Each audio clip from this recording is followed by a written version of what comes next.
Bismillahirrahmanirrahim. Assalamualaikum warahmatullahi wabarakatuh. Bertemu kembali dengan saya, bertemu kembali dalam sesi Urban and Regional Planning Question and Answer Series atau perencanaan wilayah dan kota Question and Answer Series. Kali ini kita akan mengulas mengenai apa yang dimaksud dengan Smart City atau kota pintar atau kota cerdas. Jadi sebelum kita memasuki pembahasan mengenai Smart City atau kota pintar, kita harus terlebih dahulu membahas sedikit bahwasanya pembahasan kota pintar atau Smart City kita kali ini adalah dari kajian urban planning atau perencanaan dan pembangunan kota, perencanaan wilayah dan kota. Jadi definisi Smart City itu masih sangat beragam ya. Smart City atau kota pintar itu adalah kota atau wilayah urban yang menggunakan teknologi informasi dan komunikasi atau ICT, Information Communication Technology, itu dalam meningkatkan efisiensi operasional, kemudian berbagi informasi dengan publik, antara pemerintah dengan rakyat, dengan masyarakatnya, kemudian meningkatkan kualitas layanan pemerintah juga, kemudian peningkatan level livability atau kesejahteraan warganya. Nah, misi utama dari Smart City atau kota pintar itu untuk mengoptimalkan fungsi kota. Jadi untuk mengoptimalkan fungsi kota dan mendorong pertumbuhan ekonomi sembari tetap meningkatkan kualitas hidup warganya menggunakan teknologi pintar dan analisis data. Nilai ketinggian atau level Smart City ini diberikan kepada kota-kota yang telah mengadopsi teknologi dalam berbagai hal di kotanya, itu berdasarkan pemanfaatan teknologi yang ada. Jadi bukan sekedar seberapa banyak teknologi yang mungkin mereka miliki, tapi adalah pemanfaatan berdasar pemanfaatan teknologi yang diimplementasikan. Kemudian jadi teknologi Smart City ini memungkinkan pejabat kota atau pemerintah untuk bisa berinteraksi langsung melalui teknologi informasi dan komunikasi, dan infrastruktur kota itu bisa memantau apa yang terjadi di kota dan bagaimana kota berkembang secara real time. Nah, TIK atau ICT itu digunakan untuk meningkatkan kualitas, meningkatkan kinerja dan interaksi layanan perkotaan sehingga bisa mengurangi biaya dan konsumsi sumber daya dan bisa meningkatkan partisipasi warga dalam pembangunan kota. Nah, karena aplikasi Smart City ini dikembangkan untuk mengelola operasional perkotaan agar bisa efektif, efisien, akurat, real time, maka Smart City ini bisa menjadikan kota lebih siap dalam menanggapi atau menghadapi tantangan yang berpotensi menghadang dibandingkan dengan kota-kota tradisional yang tidak menggunakan ICT atau TIK. Nah, kemudian maksud dari analisis data ini adalah pemanfaatan teknologi informasi untuk mengoptimalkan data dari berbagai elemen, dari berbagai unsur, dan berbagai aktivitas kota. Ya, informasi yang diperoleh dari data tersebut digunakan untuk mengelola aset, mengelola sumber daya, mengelola layanan secara efisien, dan sebagai imbalannya, sebagai efeknya, meningkatkan efisiensi operasional di seluruh elemen atau aktivitas perkotaan. Ini termasuk data yang dikumpulkan dari warga, dari perangkat atau peralatan, dari bangunan, dari aset yang kemudian diproses dan dianalisis untuk memantau dan mengelola berbagai sistem yang ada, sistem lalu lintas, sistem transportasi, sistem pembangkit tenaga listrik, kemudian utilitas perkotaan, kemudian jaringan listrik, jaringan pasokan air, kemudian energi, kemudian pengolahan limbah, kemudian ada pula untuk deteksi kejahatan, untuk sistem informasi sekolah, perpustakaan, dan rumah sakit, kesehatan, kemudian banyak sekali layanan masyarakat lainnya. Oke. Nah, dengan demikian, maka visi Smart City itu adalah menjadikan lingkungan kota hijau dan sehat. Karena pemakaian teknologi bisa meminimalkan kerusakan lingkungan, meminimalkan polusi, dan meminimalkan pemakaian sumber daya yang berlebihan. Ini menciptakan sistem kota yang efektif, efisien, karena teknologi membantu pengelolaan sistem pemerintahan, sistem transportasi, infrastruktur, dan berbagai utilitas atau layanan komunitas. Nah, teknologi ini akan membuat kehidupan kota menjadi jauh dari tekanan ya, dan menjadi kehidupan yang menyenangkan, karena infrastruktur kota yang ideal bisa memberikan keuntungan bagi masyarakat untuk mendapatkan kebutuhan mereka secara lebih mudah, merasakan alam yang juga tidak ada polusi, alam yang sehat di sekitar mereka. Dan ketika kenyamanan hidup warga itu baik, maka pikiran juga menjadi lebih rileks, mereka lebih produktif, bisa mengatur diri dengan menenangkan pikirannya dengan lebih baik lagi. Oke.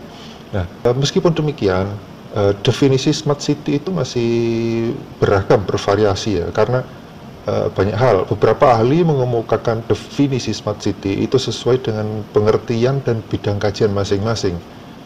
Karena luasnya teknologi yang diterapkan di dalam definisi smart city atau kota pintar, itu juga sulit untuk menyaring definisi atau menetapkan definisi yang tepat untuk kota pintar atau smart city. Beberapa ahli itu menyebutkan ada 4 faktor yang berkontribusi pada pembentukan definisi kota pintar. Yang pertama itu adalah penerapan teknologi informasi, teknologi elektronik dan digital untuk masyarakat dan kota, termasuk keterlibatan warganya dalam penerapan tersebut. Ini unsur atau faktor yang pertama. Faktor yang kedua adalah penggunaan TIK atau ICT dalam infrastruktur, dalam layanan, dalam fasilitas kehidupan atau lingkungan di wilayah urban. Kemudian yang ketiga adalah pengintegrasian TIK atau ICT dalam sistem pemerintahan. Nah, kemudian yang keempat, adanya sinkronisasi antara TIK atau ICT dengan kebutuhan warga atau kebutuhan masyarakat. Ini jadi menuntut inovasi dan pengembangan ilmu pengetahuan dan teknologi yang diperlukan untuk memenuhi tuntutan komunitas. Nah, ini 4 unsur atau 4 faktor yang berkontribusi pada pembentukan definisi kota pintar atau smart city. Nah, jadi dengan demikian dari 4 unsur itu bisa dikatakan bahwasanya kota pintar itu memanfaatkan TIK atau ICT untuk memenuhi tuntutan kebutuhan warga, kemudian adanya keterlibatan warga dalam proses itu, kemudian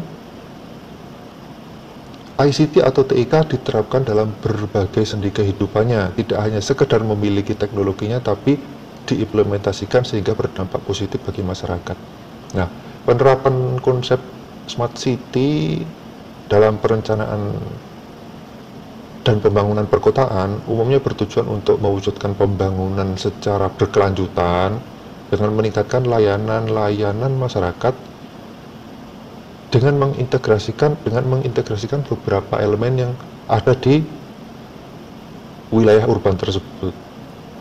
Maka dari itu ahli tata kota atau planner atau ahli perencana itu harus bersedia untuk melakukan peningkatan diri ya, membekali diri dengan pengetahuan mengenai teknologi informasi dan komunikasi, sehingga mampu membuat perencanaan, pengelolaan, dan pembangunan urban atau bahkan regional itu menjadi efektif, efisien, karena mengintegrasikan teknologi informasi atau ICT dalam memodernisasi konsep-konsep kotanya. Nah, dengan kata lain, menuju smart city itu sebaiknya tidak soal pembangunan fisik saja, tapi juga edukasi. Bagaimana memberikan pengetahuan, sebagaimana konsep kota itu dipahami oleh planner juga bisa dipahami oleh masyarakat, dan bagaimana kota ini bisa sejalan dengan pandangan hidup, jati diri, dan budaya atau kehidupan sosial yang mengikat dengan aturan-aturannya di wilayah urban tersebut, termasuk dengan konsep dasar perencanaan kota yang berkolaborasi atau mengintegrasikan teknologi informasi, teknologi digital, bahkan virtual ke dalam konsep perencanaan dan pembangunan kota, atau bahkan konsep dan pembangunan wilayah secara umum. Oke, selanjutnya beberapa definisi smart city yang bisa kita uraikan sedikit di sini, yaitu dari Craiglew dan Nikam, itu bahwasanya sebuah kota itu dapat didefinisikan sebagai kota yang pintar atau smart city ketika investasi dalam modal manusia dan sosial serta infrastruktur komunikasi secara tradisional berupa transportasi atau modern berupa ICT itu bisa mendorong pembangunan ekonomi yang berkelanjutan dan kualitas hidup yang meningkat, yang tinggi, dengan pengelolaan yang bijaksana dan efektif terhadap sumber daya alam melalui keterlibatan partisipatif dari seluruh warga. Nah, kemudian definisi yang berikutnya itu bahwasanya Frost and Sullivan itu mengidentifikasi ada 8 aspek utama untuk mendefinisikan kota cerdas atau smart city, yaitu harus adanya tata kelola yang cerdas, energi yang cerdas, bangunan yang cerdas, kemudian mobilitas yang cerdas, infrastruktur yang cerdas, kemudian teknologi yang cerdas, kemudian layanan kesehatan yang cerdas, dan warga masyarakat juga cerdas.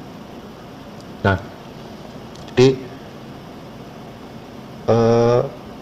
kota pintar atau smart city itu harus bisa menawarkan keberlanjutan dalam hal kegiatan perekonomian, kemudian peluang kerja bagi warganya, kemudian meningkatkan taraf hidup atau pendapatan, kemudian bisa meningkatkan livability-nya. Konsep smart city itu tidak statis, ya, tidak ada definisi smart city yang mutlak, karena masih bisa berkembang dan berproses. Kota menjadi lebih layak huni, kemudian tangguh, berkesinambungan, merespon tantangan lebih cepat, itu tujuan dari kota pintar atau smart city. Kemudian kita bisa menengok sebentar mengenai sejarah smart city, ya. Jadi perjalanan smart city itu bukan hanya perjalanan di masa modern ini, tapi sudah merupakan sejarah panjang yang dimulai sejak pertengahan milenium keempat, ya, sebelum Masehi. Sejarah mencatat kota yang terdata dalam sejarah itu adalah di wilayah Uruk, terletak di wilayah selatan Sumeria, atau sekarang di Irak. Ini kota pertama yang tercatat dalam sejarah, atau baru ini kota yang tercatat pertama dalam sejarah. Bisa jadi sebelum ini sudah ada, tapi mungkin manusia sekarang kesulitan untuk mencari catatan atau bukti-bukti secara nyata. Jadi Uruk adalah kota kuno pada generasi Sumeria, kemudian bahkan sampai ke Imperium Babilonia, kemudian menjadi salah satu kota penting di masa Mesopotamia kuno. Ini sudah menerapkan pola-pola bagaimana perencanaan dan pembangunan kota atau komunitas pada waktu itu mengintegrasikan ilmu pengetahuan dan teknologi yang dimiliki pada waktu itu. Jadi berusaha mengefisiensikan, berusaha menciptakan komunitas urban atau kota yang smart, sesuai dengan kemampuan atau ilmu pengetahuan dan teknologi yang ada pada waktu itu. Ini awal mengenai smart city atau konsep perencanaan dan pembangunan kota dengan mengintegrasikan teknologi yang dimiliki. yang diimplementasikan atau diaplikasikan. Nah, kemudian beranjak kemudian ke masa-masa setelahnya, yaitu perencanaan dan pembangunan perkotaan dengan inovasi teknologi itu juga sangat berkembang pada masa Islam. Nah, terutama Baghdad, kemudian Cordova, dan beberapa kota besar itu menciptakan inovasi dan integrasi pemanfaatan teknologi, ilmu pengetahuan dan teknologi dalam kehidupan perkotaan dan komunitas mereka. Nah, semenjak masa inilah infrastruktur urban di seluruh dunia itu semakin berkembang. Nah, kemudian poin yang ketiga mengenai sejarah Smart City. Smart City di masa kini itu menjadi sangat terkait dengan tujuan pembangunan berkelanjutan secara global ya, atau Sustainable Development Goals (SDGs). Itu mengarahkan Smart City pada konsep dan tujuan yang juga semakin kompleks. Nah, maka banyak sekali perubahan, banyak sekali perkembangan, banyak sekali inovasi yang terjadi dalam dalam konsep Smart City ini ya. Jadi teknologinya juga banyak sekali terjadi perubahan dibanding dengan sejarah-sejarah awal konsep Smart City di masa-masa kuno. Ya. Jadi ada 3 tahapan tersebut sejarah Smart City. Bisa kita bahas hal ini di lain kesempatan atau di lain sesi. Nah, sekarang kita masuk ke mengenai peta jalan atau roadmap Smart City atau kota pintar. Peta jalan atau roadmap Smart City itu harus memperhatikan paling tidak ada 4 unsur atau 4 elemen ya. Jadi ada yang pertama, define the community. Jadi mendefinisikan komunitas. Pendefinisian ini dapat mengkondisikan langkah-langkah berikutnya.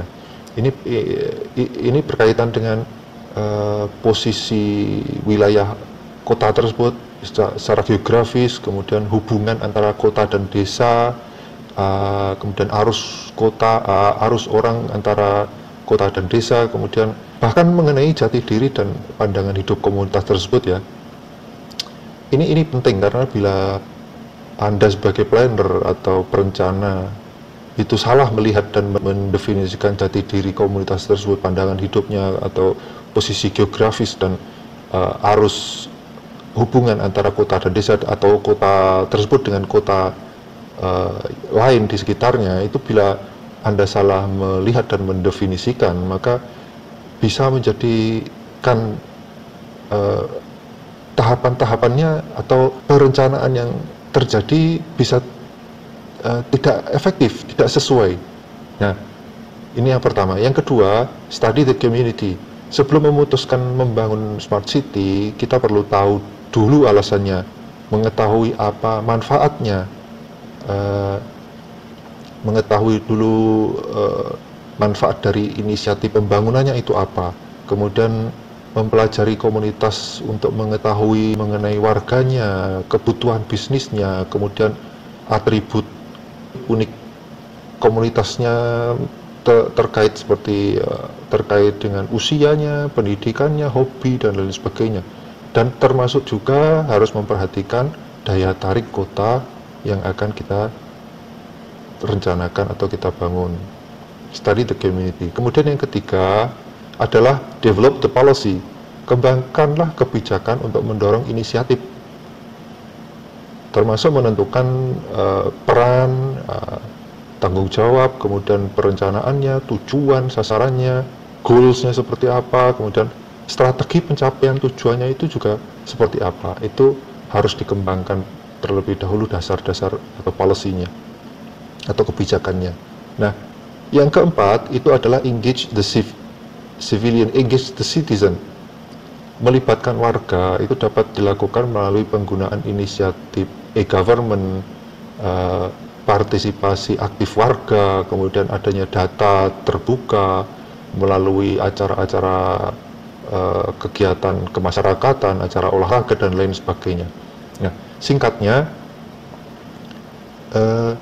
ada kata-kata people, process, and technology atau PPT, itu 3 prinsip keberhasilan inisiatif kota pintar atau smart city ya, perencana harus mempelajari warga dan komunitasnya, mengetahui proses penggerak bisnisnya, kemudian membuat kebijakan, kemudian tujuan untuk memenuhi kebutuhan warganya, kemudian teknologi dapat diimplementasikan untuk memenuhi tuntutan-tuntutan tersebut, untuk memenuhi kebutuhan masyarakat dalam rangka meningkatkan kualitas hidup dan menciptakan peluang ekonomi yang lebih nyata dan lebih sesuai. Ini membutuhkan pendekatan yang holistik ya, pendekatan yang menyeluruh untuk memperhitungkan jati diri, budaya, konsep pandangan hidup dan sebagainya, kemudian kebutuhannya seperti apa, bisnisnya seperti apa, posisi geografisnya seperti apa, perencanaan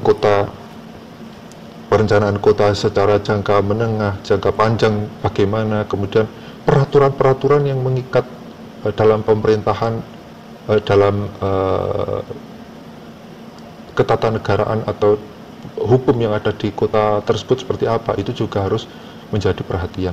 Jadi perlu diingat sekali lagi ya, bahwa smart city itu sebuah konsep kota cerdas, kota pintar yang membantu masyarakat yang berada di dalamnya dengan mengelola sumber daya yang ada dengan efisien dan memberikan informasi yang tepat kepada masyarakat maupun lembaga pemerintahan dalam melakukan kegiatannya, ataupun mengantisipasi kejadian yang tak terduga yang berpotensi menjadi gangguan pembangunan.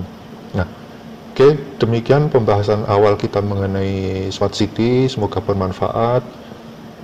Semoga kita bisa lanjutkan dengan pembahasan mengenai kerangka kerja atau framework smart city seperti apa, kemudian mengenai teknologi pendukung smart city seperti apa, kemudian ada fitur smart city itu apa saja, itu akan kita bahas di sesi yang lain. Oke, demikian, terima kasih. Quote kita kali ini, pasti akan ada orang yang tidak suka pencapaianmu, jangan hiraukan anjing menggonggong. Terima kasih, semoga bermanfaat. Assalamualaikum warahmatullahi wabarakatuh.